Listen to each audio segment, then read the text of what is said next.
বন্ধুরা, আমার নতুন একটা ব্লগে তোমাদের সবাইকে স্বাগত। চলো আজকে আমি তোমাদের রান্না করে দেখাবো লাউ দিয়ে চিংড়ি মাছ। তোমরা সকলেই তো লাউ দিয়ে চিংড়ি মাছ রান্না করো, কিন্তু আমি একটু লাউ দিয়ে চিংড়ি মাছটা অন্যরকম করে করি, একটু ঝোল ঝোল করে। চলো তাহলে দেখাচ্ছি তোমাদের কেমন করে করতে হবে। দেখো, চিংড়ি মাছগুলোকে এরকম করে ভালো করে ধুয়ে লবণ হলুদ মাখিয়ে দিয়েছি। এবার দেখো, কড়াইতে তেল গরম করে চিংড়ি মাছগুলোকে আমি ভাজতে দিয়ে দিয়েছি। স্লো আছে ভাজছি, নাহলে কিন্তু চিংড়ি মাছ বেশি ভাজলে শক্ত হয়ে যাবে। এবার দেখো, লাউগুলোকে কিন্তু আমি এরকম বড় বড় করে কেটে নিয়েছি। এটা কিন্তু একটা নর্মাল লাউ চিংড়ি নয়, মানে একটু ঝোল ঝোল লাউ চিংড়ি হবে। দেখো তোমাদের কেমন লাগছে। এই দেখো, লাউগুলোকে একটু এরকম বড় বড় করে কাটবে। এদিকে চিংড়ি মাছটা ভাজা হচ্ছে। চিংড়ি মাছ কিন্তু আমার ভাজা একদম কমপ্লিট। এরপরে একটা বাটিতে চিংড়ি মাছটা তুলে নেব। দেখো, চিংড়ি মাছটা একটা বাটিতে তুলে নিয়েছি।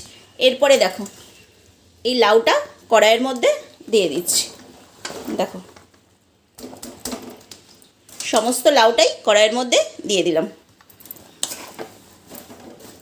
এবার কিন্তু গ্যাসের ফ্লেমটা একটু বাড়িয়ে দিচ্ছি লাউটা সেদ্ধ হওয়ার জন্য। এবার লাউটার মধ্যে দিয়ে দেব পরিমাণ মতো লবণ। দেখো, লাউয়ের মধ্যে পরিমাণ মতো লবণ দিয়ে দিচ্ছি।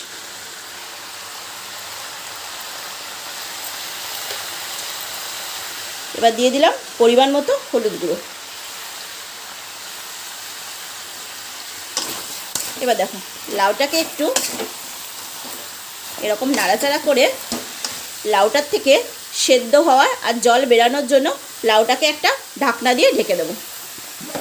দেখো, লাউটাকে এরকম একটা ঢাকনা দিয়ে ঢেকে দেবো। তো এতটা জল বেরিয়েছে, দেখেছো? যেহেতু আমি লাউটাকে ভালো করে সেদ্ধ করতে চাইছি, দেখো এখনও কিন্তু লাউটা ভালো করে সেদ্ধ হয়নি, এই জন্য আমি লাউয়ের মধ্যে আরেকটু জল দিয়ে দিচ্ছি। দেখো, অল্প পরিমাণ একটু জল অ্যাড করে দিচ্ছি।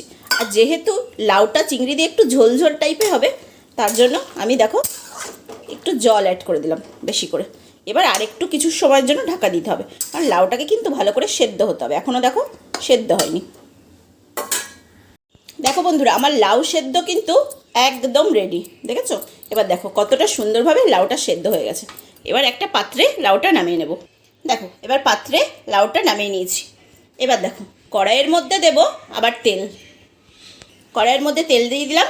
তেলটা গরম হওয়ার জন্য ওয়েট করছি। দেখো, তেলটা গরম হয়ে গেছে। এর মধ্যে দিয়ে দিলাম শুকনো লঙ্কা, তেজপাতা আর পাঁচফোড়ন। এখানে বেটে রেখেছি আদা, লঙ্কা আর জিরে।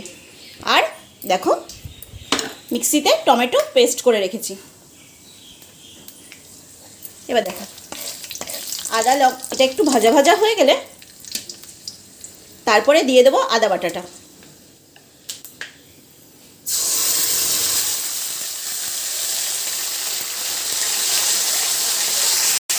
দেখো, আদা, লঙ্কা, জিরে বাটাটা একসাথে ওর মধ্যে দিয়ে দিলাম।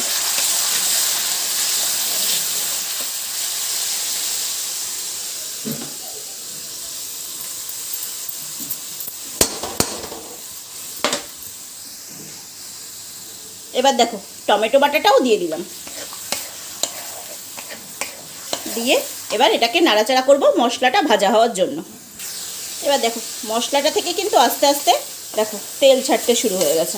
আরও ভালো করে মশলাটা ভাজতে হবে, না হলে মশলাটা থেকে কাঁচা গন্ধ বেরোবে। দেখো বন্ধু, মশলাটা ভাজা কিন্তু একদম রেডি। দেখেছো, মশলাটার থেকে কত সুন্দর তেল ছাড়তে শুরু হয়ে গেছে। দেখো, এবার এই লাউটা নিয়ে মশলার মধ্যে ঢেলে দিতে হবে।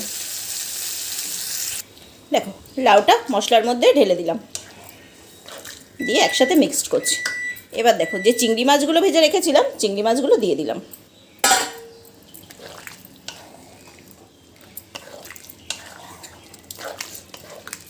দেখো, দেখেছো তরকারিটা কিন্তু একটু ঝোল ঝোল হয়েছে। এবার অল্প কিছুক্ষণের জন্য একটু ঢাকা দিয়ে রাখতে হবে। একটু ঢাকা দিয়ে রাখলাম। দেখো বন্ধুরা, লাউ চিংড়ি কিন্তু আমার একদম রেডি।